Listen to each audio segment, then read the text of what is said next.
I'm not frozen. Hey, everybody. Hello, everyone. Welcome, welcome, welcome. What is going on? Trying to go live on Facebook.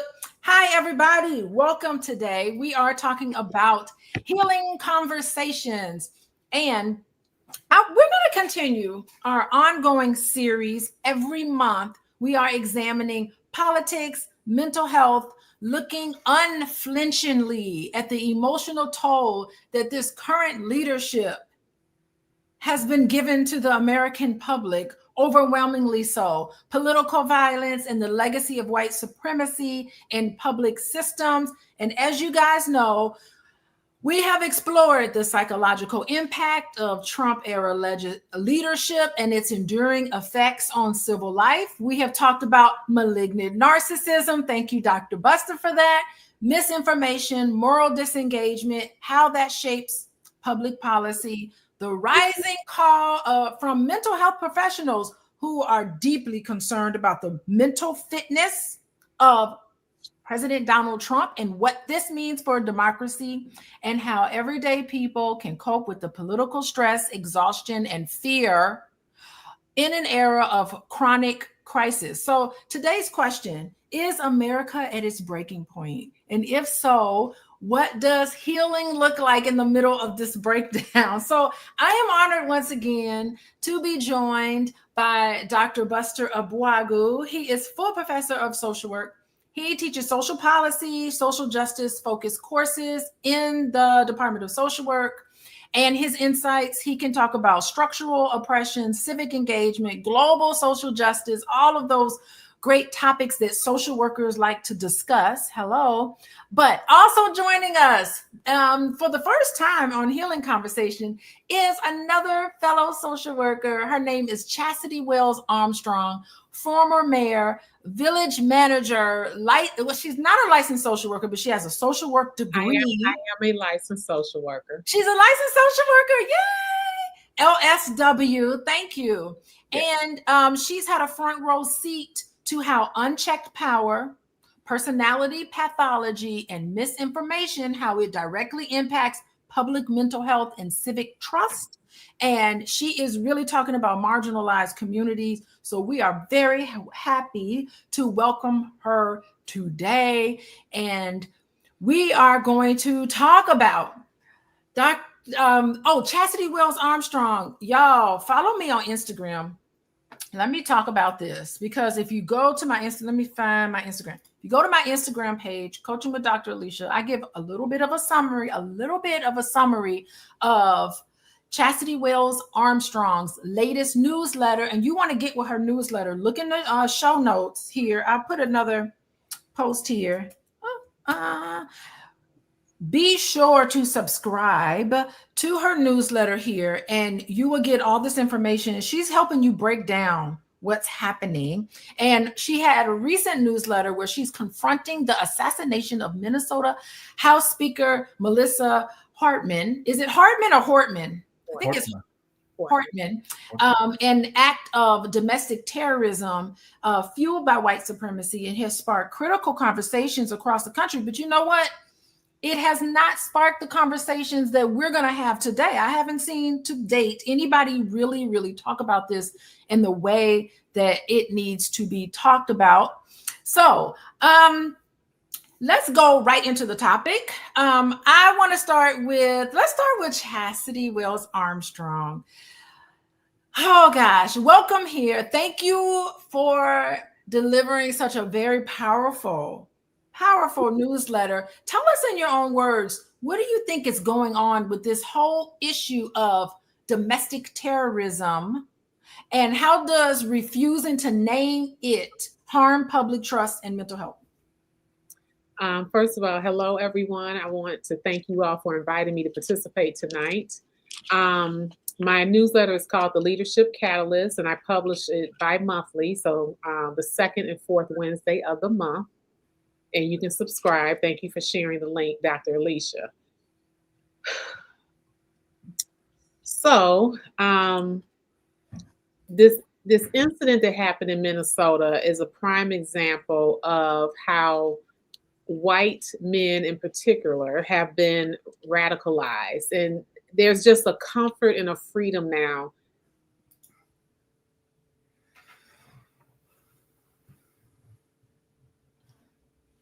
Oh, wait, did we lose her? Oh, no. There he is. He's back. He's back. Oh, yes. Okay, keep going. Okay. And so I'm not everybody's cup of tea, but I'm a very provocative writer. And in the last issue, I just called it out. These are tools of white supremacy. My newsletter primarily focuses on women who are in leadership and government leadership. And, having been the first Black mayor elected in my own hometown, I was subject to some of these same incidents of harassment, threats, and it's very common across the country. In fact, I've been doing some research with the University of Wisconsin about this very issue, and I've interviewed a number of women mayors across the United States, reporting increased incidents of violence, harassment, threats ever since Trump was first elected in 2017, which is when I was elected. And, because there is this culture of a cult following with him, no one calls out the extremism of what he represents.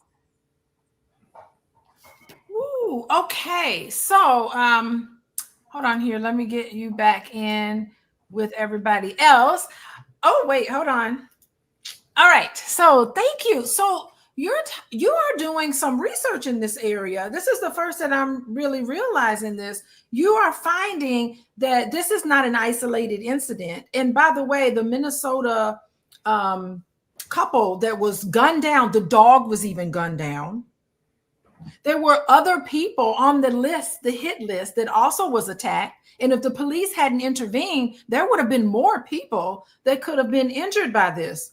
Oh my goodness. Dr. Buster is joining us.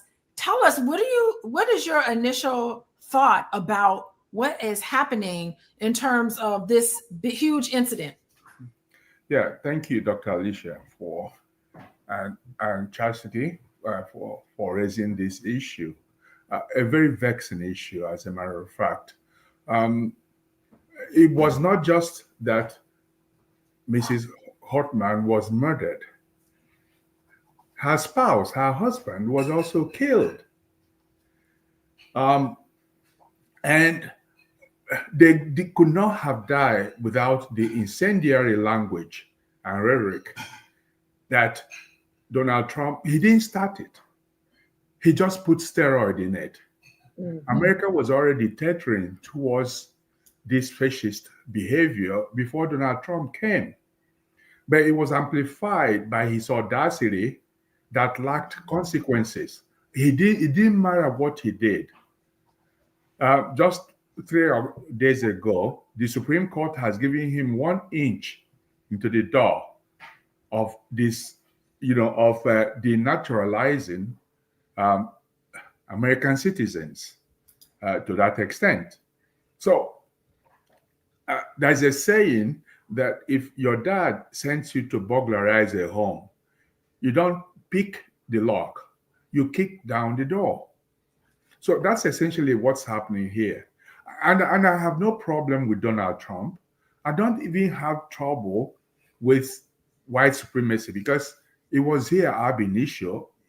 It landed here with Christopher Columbus, but that's not the issue.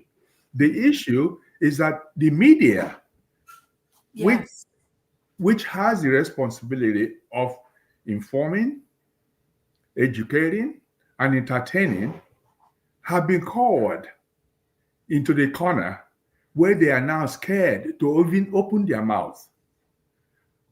Assuming that it was a Black man or a Latino that had murdered 2 sitting senators in a state, all the media would have been up in arms and would have named it for what it is, which is domestic terrorism. America is not going to be destroyed from without. Iran has no capacity to destroy America. Americans and white supremacists have the capacity to destroy America, and they are destroying it from inside out. Yes, they are. You want to talk about that, Chastity, because you mentioned that in your newsletter that, what was it, 80% of all the domestic terrorism is done by white males, and they have this manifesto, this ideology behind them, giving them power to do so. It's almost like the election of Donald Trump is saying, oh, well, thank you so much, thank you for letting me be myself, I don't have to hide anymore, I can really talk, I have the strength to talk about this openly. Absolutely. I was sitting here thinking about Dr. O's comment that he doesn't have a problem with white supremacy. So that I'm sitting here tilting my head. I'm sure I'd like to hear more about that. How can you not have a problem with it? No, it's not that I don't have a problem. What I'm saying is that it's not the main issue. The main issue is that the system has been hijacked. We've lived with white supremacy since 1619. And we found ways to navigate them through the Civil Rights Act, through the Emancipation Proclamation, until this man walked down that elevator of hell. The escalator. Yes. So no, I'm not saying I don't have a problem. I'm saying that the problem now is that white supremacy has been given carte blanche. Yes. Because the media, when the media speaks with its authentic voice, things change. But the media is gone. Most of us now get our information from social media, which are much more authentic than the mainstream media. So yeah, white supremacy, I hate it to the core. And I'm not saying, I'm not minimizing its impact.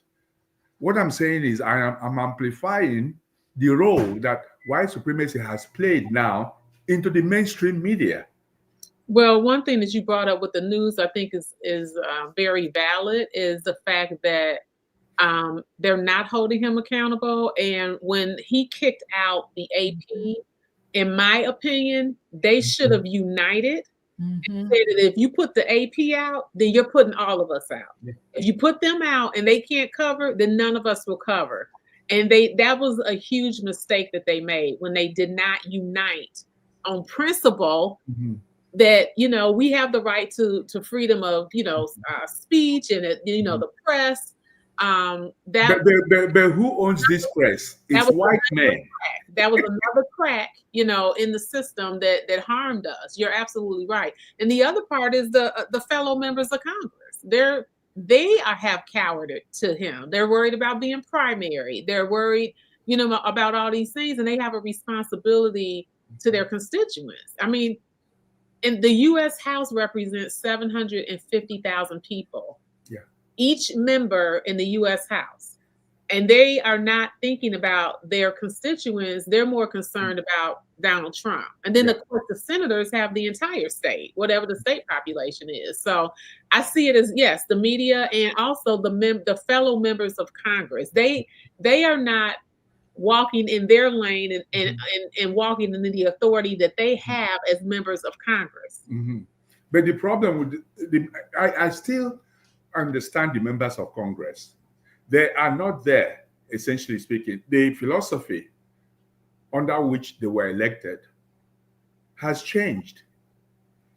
The Fifth Estate is the last bastion of control that, with regard to fascism and the Fourth Reich, which I have now termed the United States.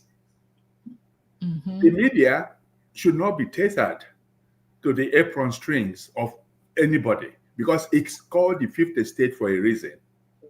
You cannot primary the Fifth Estate. But however, the Fifth Estate has been primaried. NBC was sued and they paid for a case they would have won single-handedly. They jettisoned all the people who spoke truth to power. They either resigned or they forced them to resign because they are afraid of their position. This is the same system that the Third Reich used to rout everybody. Members of Congress, we have never trusted them as our own bastion because many of them are there to gain traction in the political, mainstream. But media, of which I am one, as a broadcaster in Nigeria, I was incarcerated for many years, and I stood my ground. And these were military dictators who will kill you on sight. I come from the jungles of Africa, where the rule of law does not, obtain. However, this is supposed to be the United States of America, which was the light on the hill, as Reagan. I'm looking for the term. Growing up in Nigeria as kids, our understanding of what was right was the United States of America's democracy. And we strove and we walked towards it. And then now we are here. It's like we have just scored a ticket on the Titanic. This is very good, Dr. Buster. I'm going to tell you, welcome everybody to people who are just joining in here. A text is going out real soon, and more people will be joining us.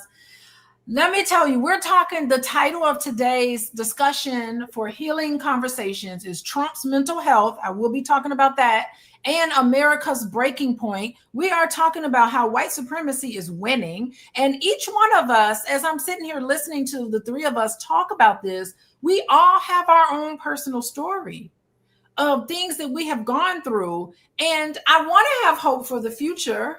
I want to have hope that things will get better, but I'm not quite certain. I mean, I think about my story. I was born in Tuskegee, Alabama, which was I was born in the same hospital that the Tuskegee syphilis experiment took place. The same hospital. Not to mention, I was raised in Gary, Indiana. Gary, Indiana used to have the best public school education in the nation. People used to come back in the 50s and 60s. People came from all over the country to Gary, Indiana to find out what is going on with the school system in Gary, because all those students in an all-Black city were thriving and doing very well on standardized exams and everything that every marker that indicates success academically, Gary, Indiana used to hold that. And it's a systematic thing, macro level things that slowly deteriorated an entire group of people, both in Tuskegee, Alabama and Gary, Indiana. If you go to those two cities outside of Indiana University Northwest, outside of Tuskegee University, those two cities are dilapidated. Like, we are losing in this way. And so if you guys feel comfortable, talk about your own story and your involvement. Dr. Buster, maybe we'll start with you, because you started talking about this global issue, because you are from Nigeria, child of the Civil War, who fled to Canada, and now here in the United States. Talk a little bit about this, because it's so salient, because your story and my story and Chastity's story is a reflection of all of our stories. Yeah. No, it bears without saying that I have multi-layers, sedimented layers of trauma, from childhood. From before I was born, because I am a colonial subject. We used to wave the Union Jack under the rain for Princess Alexandria and members of the dysfunctional British royalty, to pass by. And of course, by the time I was in my 7th grade, we had been forced to read, memorize, and dramatize the 12 works of Shakespeare. And we spoke the Queen's English at the risk of physical chastisement. If you were not allowed to make a gaffe in your language, in your grammar, in your syntax, in the sentence structure. And then, of course, they forbade us from speaking our own languages. Nigeria has about 650 languages. Most people can't speak it because of British inroad. Most of our parents, the white man who designed them to be hewers of wood and drawers of water, scrubbed their traditional name and gave them English names. And then they had the system they call divide and rule, indirect rule, which is what is happening in America now. America is bifurcated. Those who are going to hell are on both sides. And America, it's in between, somewhere there. And of course, the British also suborned the Nigerian Civil War, which started from 1967 to 1970, of which I was part at the time. You go to my village, you still see scars from those. And of course, today we have Boko Haram, we have terrorism. I can't show you the graphic images of people being dismembered and their body organs harvested for sale. Today. Today, as I speak. Because the Fulani hegemony from the Sahel of North Africa have descended into there because politicians use them to subdue people. So in the case of the United States of America, white supremacy is using ICE and is using all the systems, the accoutrement of suppression, to silence people. Yes. So that's essentially where we are. Yeah, I took flight because of the content of my program, because I am vociferous and I have no apologies for it. And I really, there's nothing you can do to me that I haven't already experienced. And, when I arrived in Canada, I came with 2 duffel bags. One was mine, the little one, and the other was my then 7-year-old daughter, who practices internal medicine. Yes. She's now gone to, Philadelphia. And of course, this is what white supremacy sees, and they are scared. They think these people are coming to take our jobs. However, what does a brain surgeon from Syria need the job of a high school dropout for? Yes. We don't need that. So this is, and then they heighten the fear. It's called white fear and white flight. Yes. And because of that, they see you, they see me as the problem that they have. But the problem they have is not us. It's inbreeding.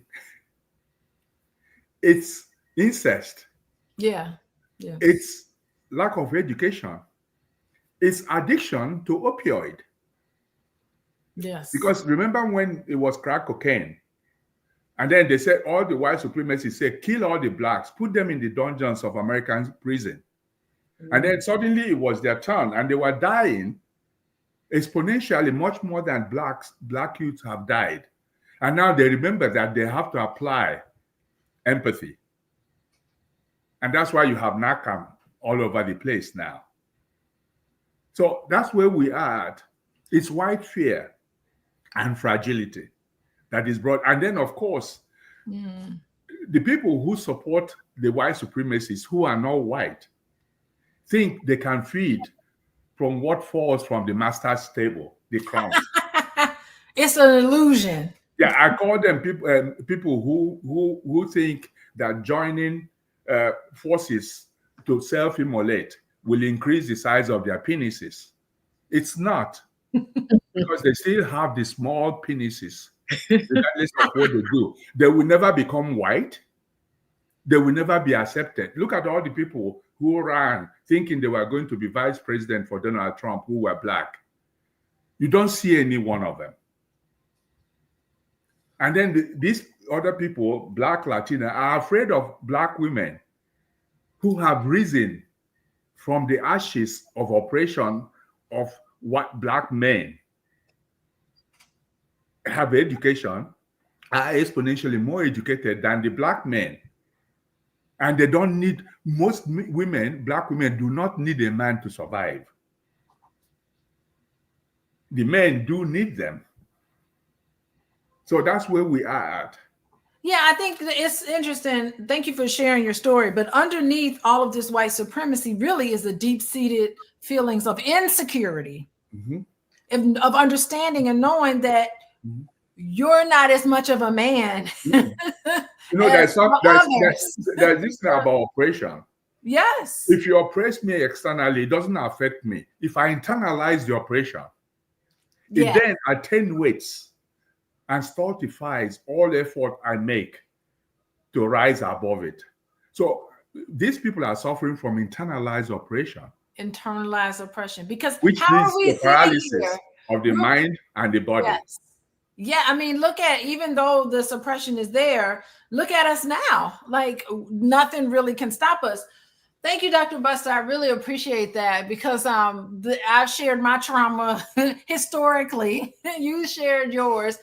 Chasity Wells Armstrong. I love saying all three of your names. I know. Chasity Wells Armstrong is my favorite name in the world. No, I love her. I love her name. That's why it was Isn't not. it It was great? easy for me to Chastity. The remember word it. chastity is beautiful. Okay. Yeah. So tell us, Miss Chasity, tell us what is your story, and so that everybody can get a better understanding of all of us and where we're coming from, because we know what we're talking about.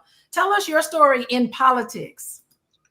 Well, I never had any intentions on running for public office. But I was a non-traditional student, so I started getting my formal education in my 30s.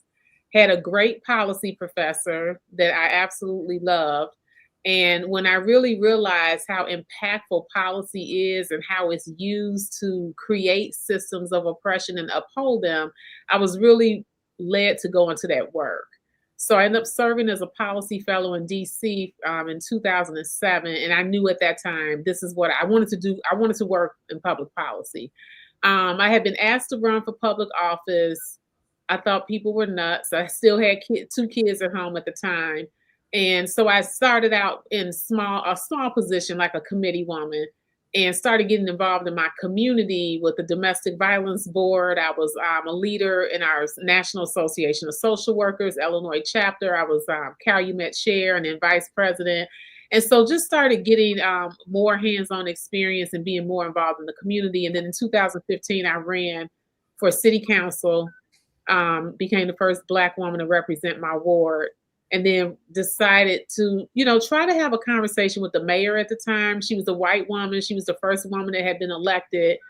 And I grew up on the east side of Kankakee. So Dr. O talked about white flight. I lived through that in the 80s in my hometown. And that's when you saw, factories leaving communities, gangs, were prevalent, gun violence, and it's still prevalent. Those gun violence is still an issue in my hometown. I went to talk to her because when I was on city council, she never once called me. She never asked me for a vote. She never discussed anything on the agenda. And I wanted to know why the east side of town where I grew up looked the way that it did. It had been divested for decades. And when I went to see her, she literally was like organizing things on her desk. She was not interested in anything I had to say.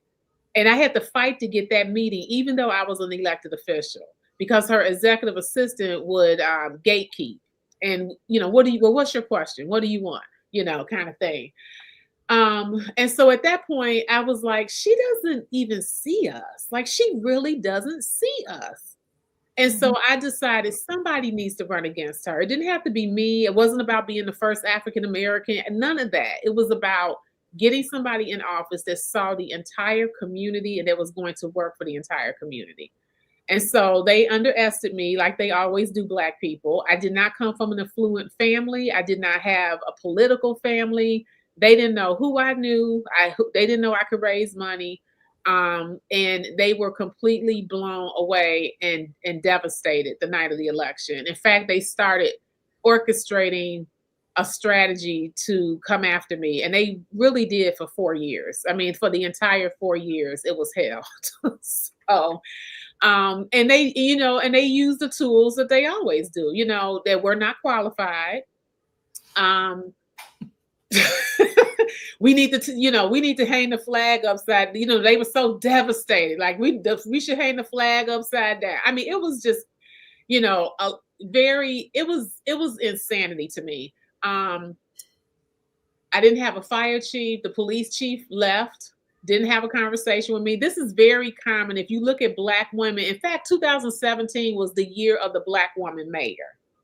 So that was, I think Essence dubbed 2017 as year of the Black woman mayor. And so it's a very common experience that when we become the executive and we are driving the agenda, hell breaks loose. Mhm. And I was naive thinking that they would cut up for maybe a year. But once they saw my heart and once they saw how hard I'm working, that they would come around, because if people run for office, they obviously care about the community.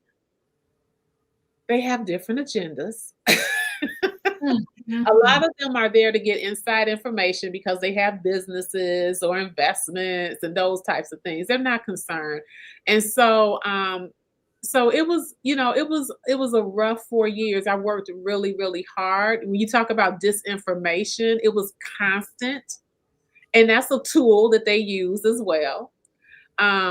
So they really try to shrink women, and that's why I'm so outspoken in my newsletter and just call things out. And I call men in my newsletter to give them tips on how they can support women in leadership, because we see the tactics all the time. She's not qualified, or she slept her way to the top. I mean, these are the same things. They did it with Vice President Harris. Yes. Yeah. We saw them do it with her. And so it's a very consistent playbook that they use to try to shrink women, shame them, humiliate them, shut them down, and discourage them. And I'm here to support them. We need women running for public office. We are 50% of the United States population, women. Mhm. We are 50% of the workforce. And when women have the resources, they take care of their families and they take care of their communities. And I am unapologetic about that. Mhm. Yeah, I really love what you're saying. And we need men as allies. Yes. Absolutely. We need men as allies to let them know that the ascendancy of a woman to a position does not jeopardize yours. No, it does not. If you are not qualified to be anything, you let the people who are qualified to do it, because women hold half the sky. Mhm. And they need men as enablers, as allies to get it done, because these men, most of them have daughters. Mhm. So they Yeah. need to bring themselves to a position where they are not scared of their own daughters. Because, God forbid, one day their daughters are going to be in a position where they are not supported and dragged down. So it comes without saying that common sense is not common. So aside from just women, because women do not populate the earth all by themselves, there is something called men. And men should be women's allies for those who hold half the sky. And for the fact that every single man, to all intents and purposes, have women in their lives. Unavoidably so. So it's stupid to self-immolate. Mm-hmm. Yeah, and I mean, I really like this because it's so funny. Like my home institution, when Donald Trump became president, it was let's talk about what that means. And I had nothing to say. I had nothing to say because the only thing I have to say is you'd rather hand the country over to someone who's a blatant racist, narcissist. You'd rather hand the country over than to see a Black woman in leadership. And I just did not have the words to express it, even at my home institution or around some of these so-called allies. I don't really see, I'm using air quotes because in my experience, I don't see an ally. I don't have an ally that I can feel like I can really engage with. And so don't ask me what I think, because I know you don't really care. And I don't trust you. So I'm never telling you how I really feel. What's going on with me, you're never going to know. He said he loves the poorly educated. Yeah. Yes. And the country has been ran by incompetent men. I mean, that's what they do. Yeah. Well, I want to welcome everybody in. Remember when President Obama said he didn't have enough experience because he had only been a state senator? Yes. Yeah. And Trump has never held elected office. He hasn't served on a school board.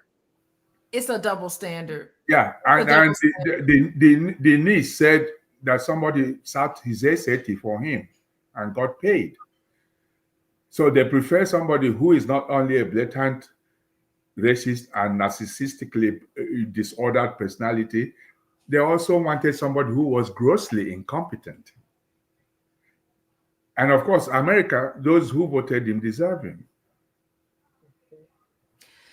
Yeah, that's really something. And I also look at like Michelle Obama, some of the attacks that she's been getting. I mean, she is killing it on her social media posts and everything she's talked about. She's so articulate, and I really see and really explains what it's like for her being in the White House. She's been very outspoken. I really love that she is doing that because it just resonates with everybody. I want to talk about the No King protest here for a second because as Dr. Buster knows, I've been really talking about how we're going to resist. Let's shift the conversation. The last few minutes of our discussion about answers we're at our breaking point as America. There have been more and more people that have been waking up. The No King protest was the largest protest in the history of the United States of America. I was happy to when I saw that. It's grassroots power. Is the resistance, do you see the resistance really swelling and winning?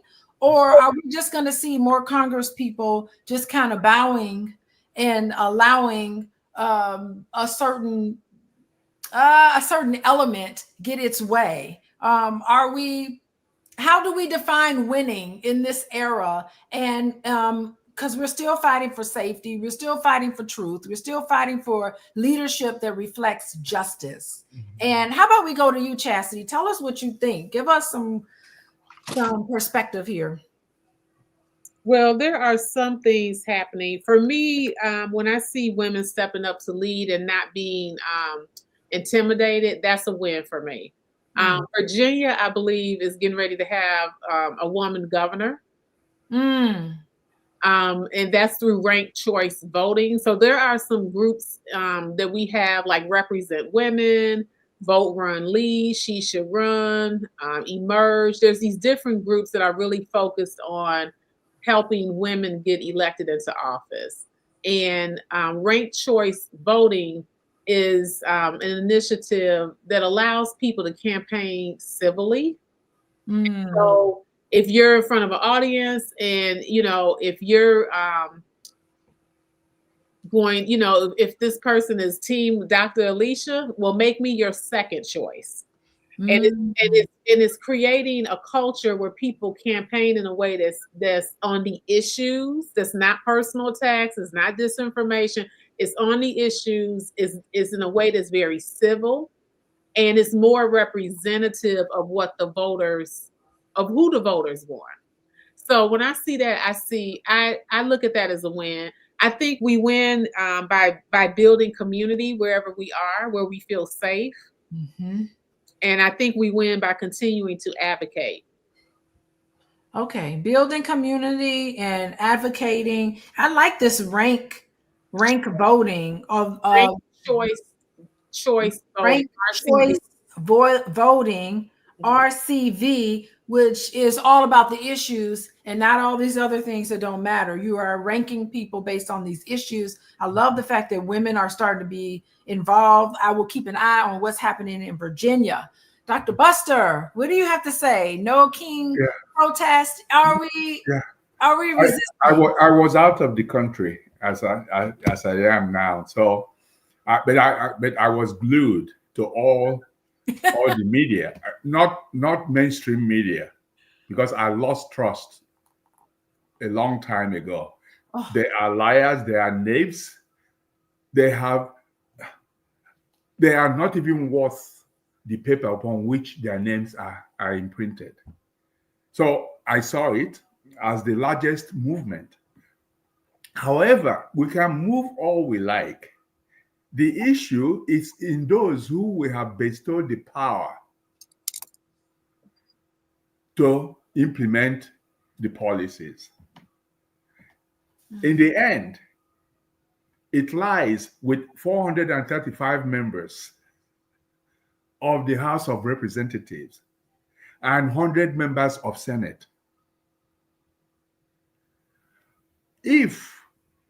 And the biggest problem is we know that the Republican Party is a lost cause. Mm-hmm. But the Democratic Party is not far behind. Yes, that's what we were talking about. The only thing worse than a Republican is a Democrat. They can never seem to get their acts together. Mm-hmm. They are fixated on perpetuating themselves infinitely, that when they see young people who are actual agents of change, they run them clean out of town. Yep. Protect the status quo. Yeah. When I benefit from this system, I don't want it to change. And we saw that with New York, right? We saw that. You know, how do we criticize Donald Trump for being a rapist, you know, a person that commits sexual assault against women and it's inappropriate? And then you put money behind Cuomo. Yeah. He was accused of the same thing. And that's why people are pissed off with the Democratic Party, because you can't have the double standard. No. Now they did not. There was someone, I don't remember what representative it was, that got in trouble around the same time. What was that man's name? George, the one that had the fake identities. He was a New York.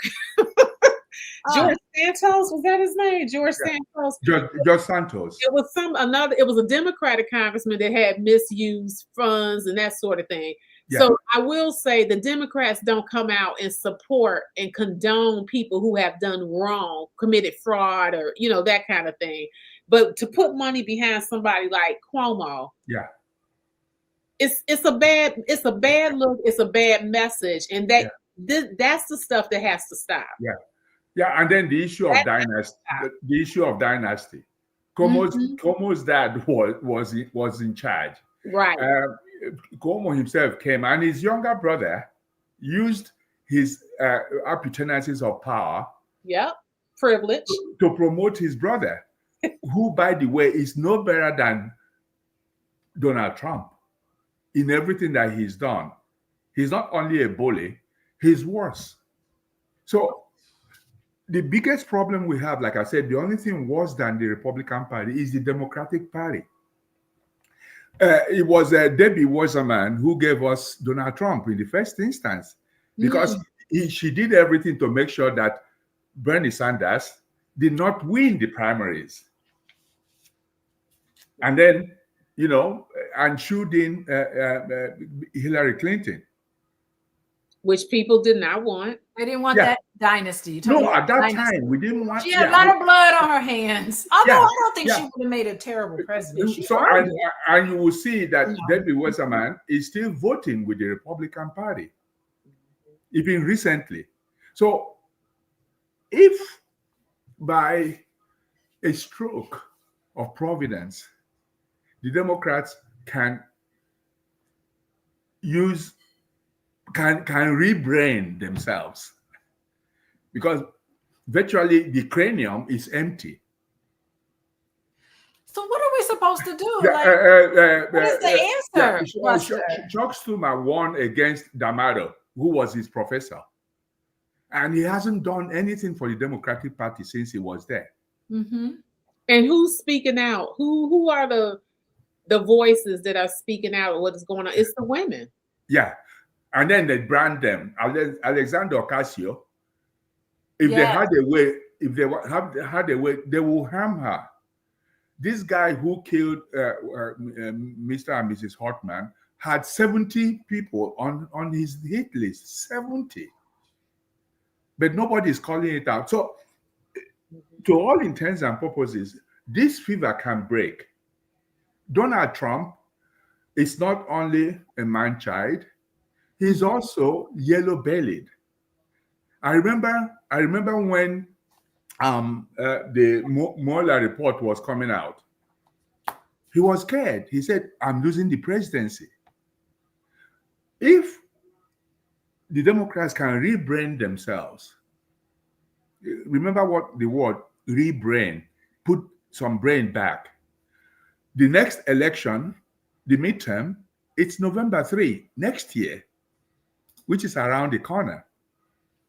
Therefore, to this extent, and because both the House of Representatives and Senate are just a couple of members short of the majority by the Democrats, if they had a way and have a sense that they carry with them, Donald Trump will become a lame duck by November 4.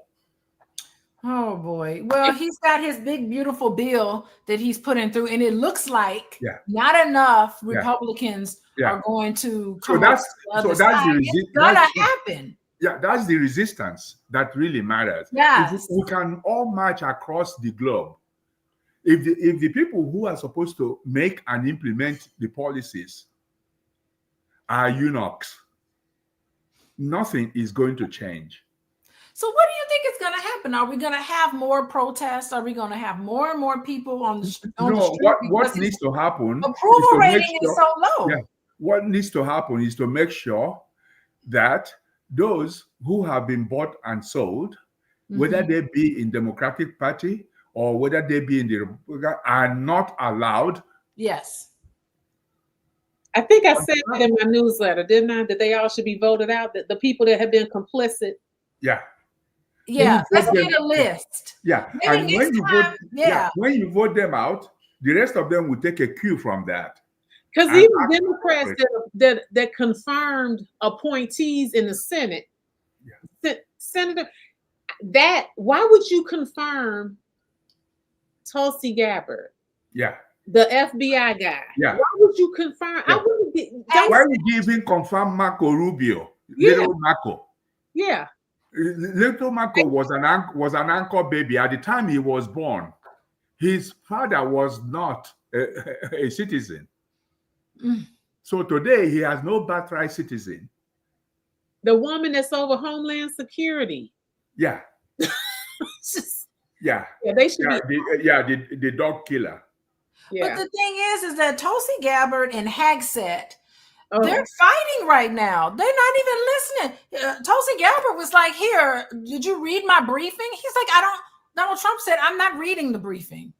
I don't read anything. I just go by what I feel." He's bypassing everybody, even people in his own cabinet. Yeah, but he's not called Hell's Gate for nothing. He's incompetent. He's just a soldier. He has nothing. And then, of course, I'm sorry for genuine alcoholics. He's an unrepentant alcoholic. You talking about Hegseth? Hell's Gate. Yeah. Hell's Gate. That's his name. Yeah. Yeah. So those are and of course, and there's this DOJ woman. So, and we were telling them about Project 25. They didn't listen. They were more interested, even the nice people were more interested in eggs and milk. They are not getting the eggs and they're not getting the milk. So the people who are voting live in trailer homes if they can afford it. So that's the biggest resistance. The other resistance will be to create a term limit for the judiciary. I'm all for term limits. Because the Supreme Court. Yeah, because the last the last constitution, the last revision to the U.S. Constitution was in 1992. Yeah. So it wasn't. We're not talking about 1776. So which means that the Constitution can be changed. Absolutely. And I agree, they should not be there for life. No. Because we saw increasingly, especially from George Bush and 9/11, how those who are policymakers relinquished their positions to the executive. Which is what they're doing now. Which is what they're doing now. And I can't for the life of me believe that a Democrat will vote for anything that will be inimical to the growth and development of their constituencies. But they do, because they either have been bought and sold by the IPAC or anybody. All it takes is a chunk of money and they are gone. So that's the resistance that will really matter. One that makes sure that the Constitution is changed, amended to make the judiciary give them term limits and term limits for Congress. Term limits for Congress. For crying out loud. Okay. We got term limits for Congress and for the judiciary. We saw the slippery slope with 9/11 and the Patriot Act, which people like Clinton voted for. Yes.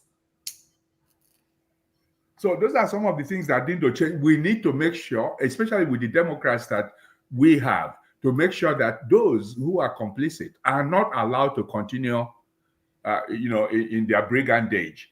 I could say service, but they are not performing service. They are engaging in brigandage. Yes, I just saw Dr. Alicia shared a comment that the branches of government are absolutely supposed to be co-equal, right? Yes, Black Panther. And that's what he's doing, is he is trying to get more power under the executive branch, and Congress is not fighting him on that. They're allowing him to do that, and so is the Supreme Court with some of their rulings. So, because the Congress has majority of MAGA, therefore, to turn the tables, the Congress, the majority of the congressional body has to shift, and if it shifts, then when he makes his executive order or something, Congress will disapprove, and he will become automatically a lame duck. Hopefully we have elections, because he said during his election that you just got to vote for me one more time. We got it taken care of. Yeah. So they are being very aggressive at trying to implement as much as Project 2025, as they can. Yeah. And as soon as they can, getting as much push through. And a lot of these things he's doing is he's testing the waters to see what he can get away with. And he's getting away with everything. Everything. And he has walked back on some things. So I do believe the protests are like with the farmers, right? Yes. He's walking back some of those things when he's seeing that people are out in the streets and they're upset, and this is how we're being impacted. We don't have workers. We have people. Our people are scared to come to work, because he said he was going to get all these criminals off the street, but his Stephen Miller, I guess, is giving the order to round up 3,000 people every day, and so they're just trying to hit a quota number instead of going after people who really should be. Who are harmful and detriment to our country. You mentioned the news. Gavin Newsom, you are aware, has filed a lawsuit against Fox. Fox should be completely shut down. They already were sued for $700 million for lying. So he has filed a lawsuit against Fox because of the lying and the disinformation and around his conversation with Trump and all the shenanigans in California. So my question is, why are all the other states not following suit? Because what Donald Trump's hegemony is doing is that it's inundating us to obfuscate and distract. And that's a plan, one of the plans of the Project 25. When you give them this and they are mulling over it, bring in another confusion. I was shocked that only Harvard stood up to Donald Trump. I thought it would be so much more, many more universities standing up. Especially the ones that have, deep pockets. Deep pockets, yes. But they all, assumed fitter, stance. And the man is riding everything roughshod. And meanwhile, he's showing, as a clinical social worker, he's showing signs of dementia. He's mispronouncing words. He is falling asleep every time he goes somewhere. He sits down, he falls asleep. That's the sign of dementia. He is a malignant narcissist. Is nothing. I predicted that he and Elon Musk would never get along, and they haven't. He can't get along with anybody. It's going to be nothing but chaos, because Donald Trump is a bully, and he will bully everybody. And it's an interesting saying is oh God, I can't remember the whole thing. Correct me if you can. It's like he will burn down everything so that he can be king of the ashes. Who said that? Yeah. He will burn everything down just so that he can say he is king of the ashes. Yeah. But let me tell you something. McCarthy was here as a senator. Where is he? He consumed his own 4,000 weeks of life. Because if we are lucky, we will live to be 4,000 weeks old, which is 76 years old. Can you imagine that 4,000 weeks is 76 years old? Wow. So eventually, their clock is going to run up. The thing and they're not thinking about the legacy they are leaving for their own children. Nobody has forgotten Joseph McCarthy today because of and what my Donald Trump president, it's exponentially 1,000,000 times larger than what Senator McCarthy did. Yeah, and some of the stuff people are saying may not be reversible if we get someone else in office. So there's really something to think about and to pay attention to. And oh my gosh, it's almost the bottom of the hour. We got to have another conversation. If we don't have it in July, because I got a lot of travel, we definitely going to talk about this again in August. And I will invite both of you back on. I got Dr. Chris coming on. We got a bunch of people. Maybe Dr. Boyce will feel more comfortable coming back, and then I have to put my boxing gloves on when I talk to him. And so maybe we'll put him back on because we have to continue this conversation. I realized I didn't even really introduce myself. I am Dr. Alicia, everybody. And with Coaching with Dr. Alicia, follow me on Instagram. I always have political stuff on there. And yes, as a therapist, I do believe that, mental health and therapy, political is personal. Political is personal. I am a therapist. If you're interested in working with me, there's my website, Coaching with Dr. Alicia. You guys know the deal. Text the word LOVE to 87948 to get text updates. And of course, you got to follow me on Instagram and TikTok at Coaching with Dr. Alicia. Look in the comments. I'm going to write in the comments again how to get a hold of Chasity Wells Armstrong. Let me copy and paste in here. Can I do it? Yes. Copy and paste. Oh, wait. Copy and paste in the chat all of the different ways that you can subscribe. Just subscribe to Chasity Wells Armstrong. How about we take a few minutes? I know it was a lot that we had to discuss today. We'll start with you, Chasity. Some parting words, some more information that you want to convey to everybody that was written in your newsletter that maybe we didn't get a chance to cover.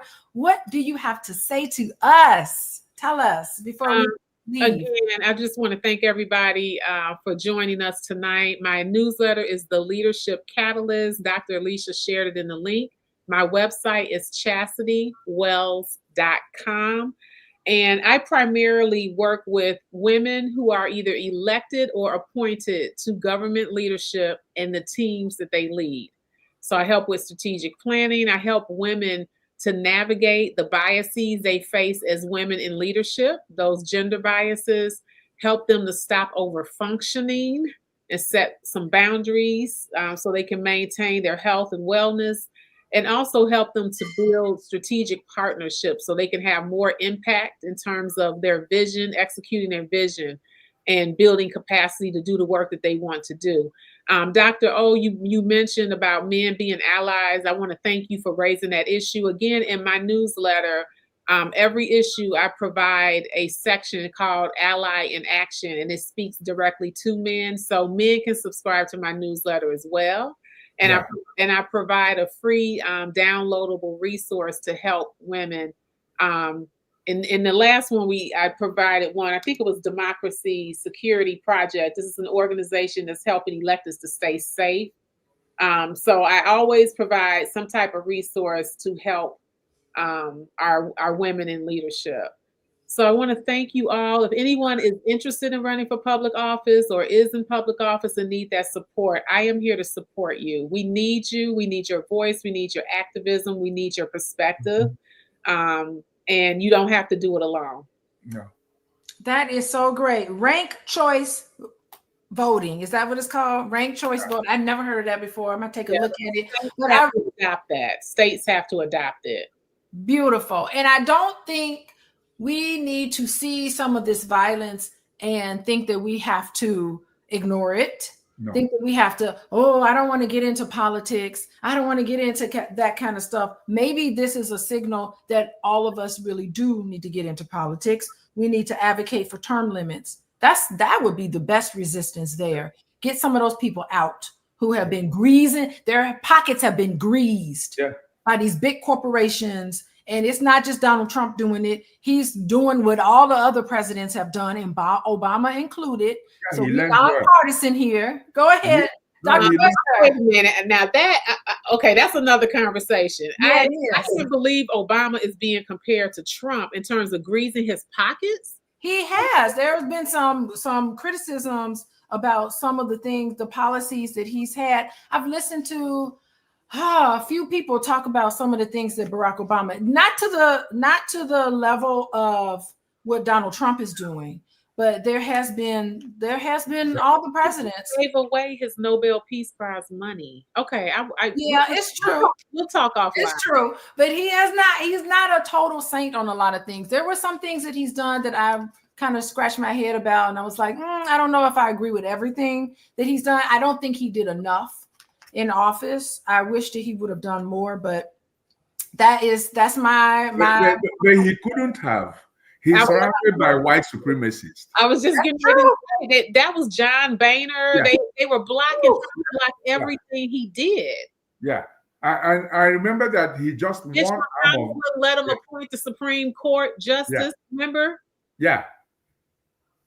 Yeah, he did some pretty good stuff, but he wasn't,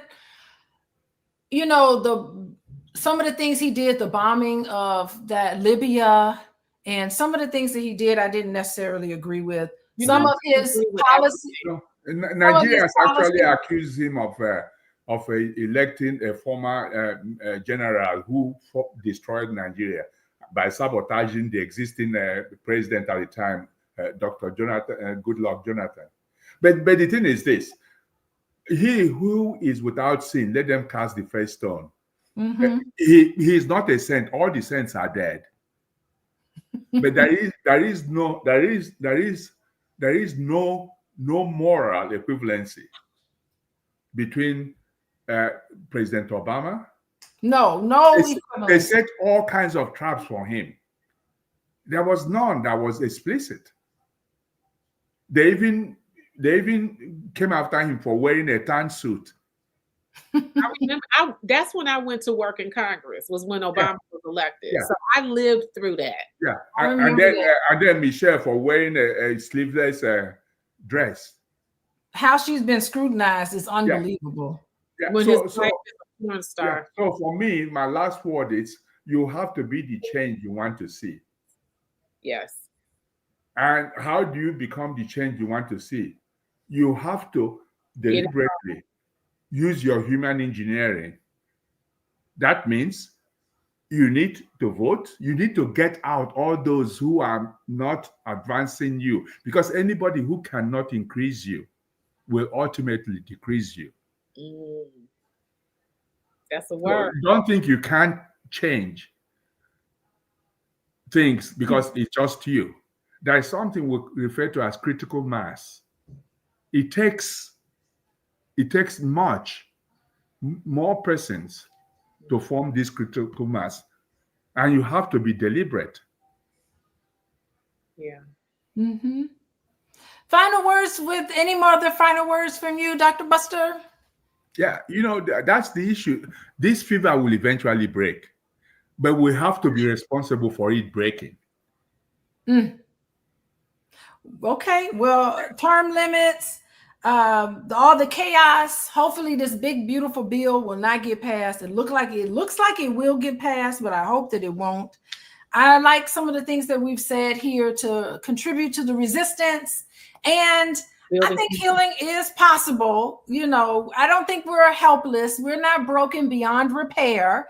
I do think that the No King protest reminds us that resistance is alive, even on the streets. People are starting to wake up. in a peaceful way. And I think that's so important for us to get involved. Please subscribe to Chasity Wells Armstrong newsletter. Her link is in the chat. Don't forget to text LOVE, LOVE, to 87948.